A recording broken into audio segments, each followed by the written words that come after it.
Hello dear students, how are you. I think आप लोग बिल्कुल बेस्ट होंगे। आइए चलिए स्टडी करते हैं।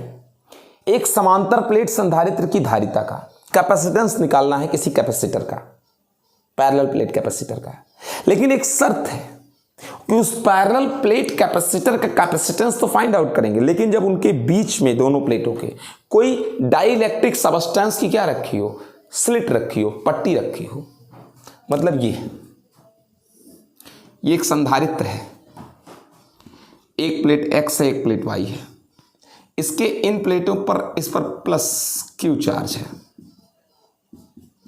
और इस पर माइनस Q चार्ज है।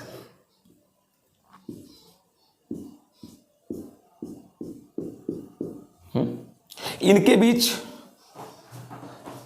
की जो दूरी है इनकी प्लेटों के बीच वो D है। और मैं मानता हूं कि जब मैं इसके बीच एक परावैद्युत पदार्थ की पट्टी रख देता हूं,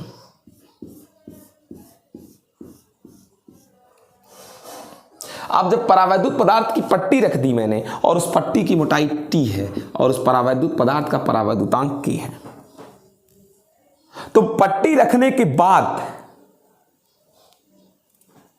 मैं मानता हूं कि इसमें दोनों प्लेटों के बीच जो विभवांतर है वो V है, पट्टी रखने के बाद।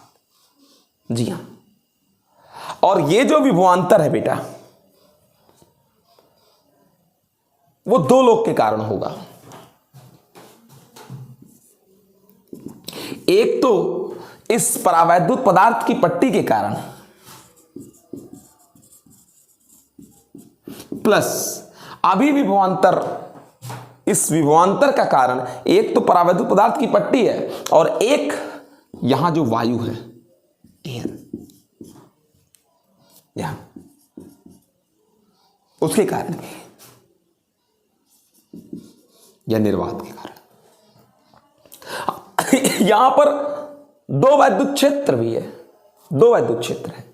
एक वैद्युत क्षेत्र तो किसका है, एक वैद्युत क्षेत्र तो यहां पर वायु का है, यहां पर एयर का, और एक वैद्युत क्षेत्र परावैद्युत का है। सर परावैद्युत का वैद्युत क्षेत्र T मोटाई पर है जितने में पट्टी रखी है, और वायु का जो वैद्युत क्षेत्र है वो कितने में है, वो इस वाले भाग में है, इन दोनों को मिलाकर। यानी टोटल D था, T निकाल दो, टोटल D था, इसमें से T मोटाई निकाल दो तो जितना हिस्सा बचा उतने में एयर वाला वैद्युत क्षेत्र है, यानी D माइनस किसमें है, T में। समझिए इस चीज को। यानी आपसे अगर कहते हैं, क्योंकि सबको पता है कि E बराबर होता है V बाई डी, तो V बराबर होता है E इंटू डी। अब अगर बात कर लें V संधारित्र की, तो ये लिखा है V परावैद्युत, तो V बराबर E इंटू डी, तो E परावैद्युत मल्टी D परावैद्युत, और D कितने में है, T में है, परावैद्युत T में है। फिर V वायु, तो E वायु और मल्टी वायु कितनी मोटाई में है, ये पूरा D है, इतने में से T निकाल दो, जो बचे वो वायु है, यानी D माइनस टी। ये स्पष्ट रूप से कहूं अगर मैं आपसे, तो E परावैद्युत सिग्मा बटे क्या हो जाएगा, K एप्सिलॉन नॉट। ये होकर रहेगा सिग्मा बटे Q एप्सिलॉन नॉट इनटू क्या, T प्लस E वायु। ये क्या होगा, इसके बारे में क्या बात करें, ये होगा बेटा सिग्मा बटे K epsilon naught into D minus T. अब सबको पता है sigma is equal to Q by A, रख दीजिए Q बाई ए। ये बेटा वायु के लिए K नहीं होगा, वायु के लिए K बराबर 1 होता है, तो Q by K A epsilon naught into T sigma बटे, अब सिग्मा बराबर तो तुम रखोगे ही, Q by A epsilon not D minus T. जो कॉमन उसको कॉमन कर लीजिए, जो हो उसको कर लीजिए।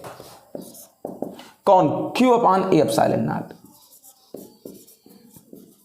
क्या बचा, T बाई के प्लस,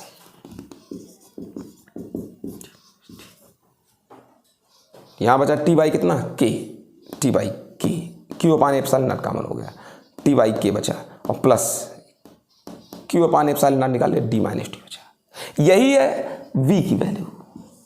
मुझे इस संधारित्र की धारिता चाहिए। अगर मैं माना हूं कि इनके बीच विभवांतर वी है तो धारिता सी बराबर क्यू बाई वी। अब वी की अगर चर्चा कर दें,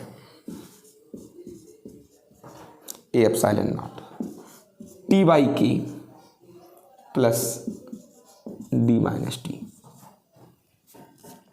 अब जरा सा अगर आगे बढ़ते हैं, क्यू क्यू कट जाएगा, यानी यहां से जो धारिता का सूत्र आएगा बहुत अच्छा सा, ए एप्सिलॉन नॉट ऊपर चला जाएगा, टी बाई के प्लस डी माइनस टी। ये धारिता का सूत्र है। बड़ी आसानी से आ गया धारिता का सूत्र। फारेट। जब संधारित्र में परावैद्युत पदार्थ की पट्टी रखी हो, अब चूंकि सबको पता है कि ये जो K है, इस K की वैल्यू सभी मीडियम्स के लिए एक से क्या होती है, ज्यादा होती है। K की वैल्यू सभी मीडियम के लिए एक से ज्यादा होती है। तो पक्की बात है कि जो T बाई K की वैल्यू आएगी, T बाई किसकी वैल्यू आएगी, K की, वो पक्की बात है कि अब कम हो जाएगी। किससे? T बाई K की जो भी वैल्यू आएगी वो T से कम हो जाएगी, T से ही कम हो जाएगी। अगर ये 10 है तो 10 नहीं रह जाएगा, 9 हो जाएगा, 9.1 हो सकता है, लेकिन 10 नहीं रह जाएगा K से डिवाइड करने के बाद। तो अब T ही घट गया। तो जब हमारा T ही घट गया, T घट गया और ये D माइनस टी,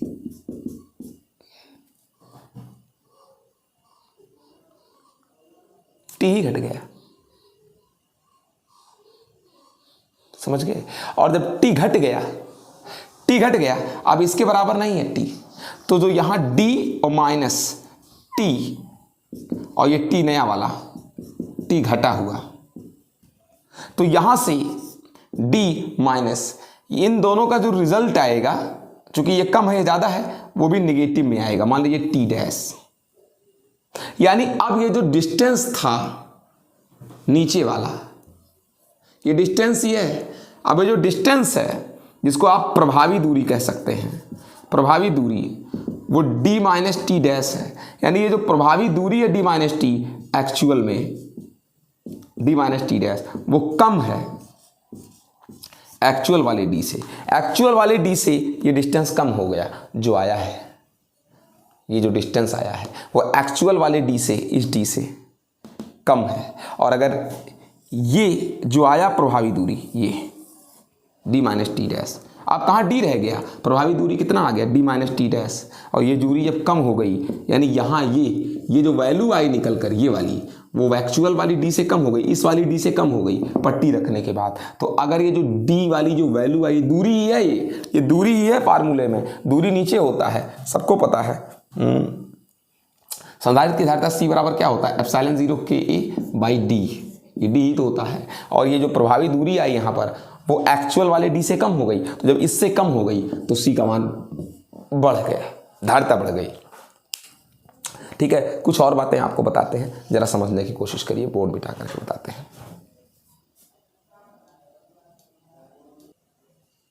देखें, अगर इस संधारित्र में T मोटाई की पट्टी रखी थी परावैद्युत की, जिसका परावैद्युतांक K था, तो ये थी धारिता।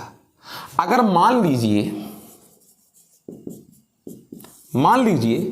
कि पूरी संधारित्र की D मोटाई में ये पट्टी ही रख दी जाती, तो इस पट्टी की मोटाई T किसके बराबर हो जाती है, D के बराबर हो जाती। अगर पूरे स्थान पे पट्टी रख दी जाती तो ये T ना होता, D के बराबर हो जाता। ठीक है ना। अगर पूरे स्थान पे पट्टी रख दी जाए पूरे में, तो ये D के बराबर हो जाएगा। तब जरा धारिता निकालो, तब T ना रह जाता, तब ये D हो जाता, तब D हो जाता। तब धारिता epsilon 0 A upon D by K, तब धारिता एप्सिलॉन 0 A के ऊपर गया अपान D हो जाता। तब वही होती जब पूरे स्थान पर पट्टी रखी हो, एप्सिलॉन 0, मतलब वही परावैद्युत वाला, अंदर परावैद्युत रखा है एप्सिलॉन 0 k/d। अगर मान लीजिए निर्वात होता, अंदर क्या होता, निर्वात होता, अंदर निर्वात होता, तो निर्वात होता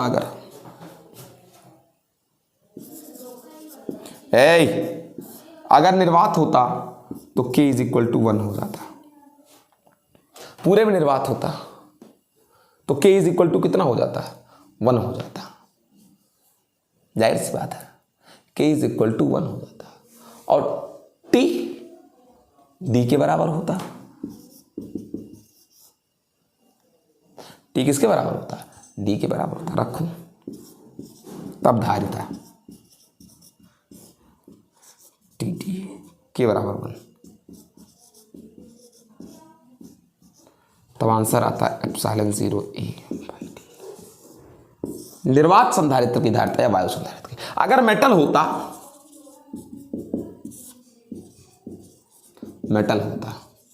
तो k = कितना हो जाता, इनफाइनाइट। मेटल के लिए k = इनफाइनाइट। अगर मेटल होता तो t मोटाई की धातु की पट्टी रखी जाती अंदर, तो देखो धारिता k इनफाइनाइट हो जाता d/t, तब c = एप्सिलॉन 0 a। ये तो 0 हो जाएगा d/t, यानी धारिता बढ़ तो जाती, धारिता बढ़ जाती, पक्की बात थी। धातु रखने पर धारिता बढ़ जाती। ठीक है, अब एक प्रश्न और है, सर जरूरी है एक ही पट्टी रखी जाए? बिल्कुल नहीं जरूरी है, बहुत सारी पट्टियां हो सकती हैं अंदर, बहुत सारी पट्टियां। तो सर अगर बहुत सारी पट्टियां हुई तो बताता हूं। अगर बहुत सारी पट्टी हो गई, ये पहली पट्टी जिसकी मोटाई T1 है, धारिता K1 है, दूसरी पट्टी T2 मोटाई की, K2 उसकी, ऐसे बहुत सारी nवीं पट्टी होती है, Tn मोटाई और Kn धारिता होती, Kn परावैद्युता होती। तो सर कैसे निकलती धारिता? देखो कैसे निकलेगी तब धारिता, C = एप्सिलॉन 0 a। अब T ही क्यों, अंदर जितने लोग रखे हैं सबका जोड़ लो, T1 + T2 + T3 डाटा, सबको जोड़ लो, पूरी मोटाई T1 + T2 + T3, I am sorry, ये T/K है ना, T1/K1, T2/K2, T3/K3, dot Tn/Kn, वही T/K करते तो T1/K1, T2/K2, T3/K। अब D माइनस, उसको घटा दो, 1 रखे थे तो 1 का घटाए थे, 10 रखोगे तो 10 का घटाओगे, सबका घटा दो। ये होती धारिता का सूत्र। आ गया चीज, कोई दिक्कत? मेरे हिसाब से सब लोग समझ गए।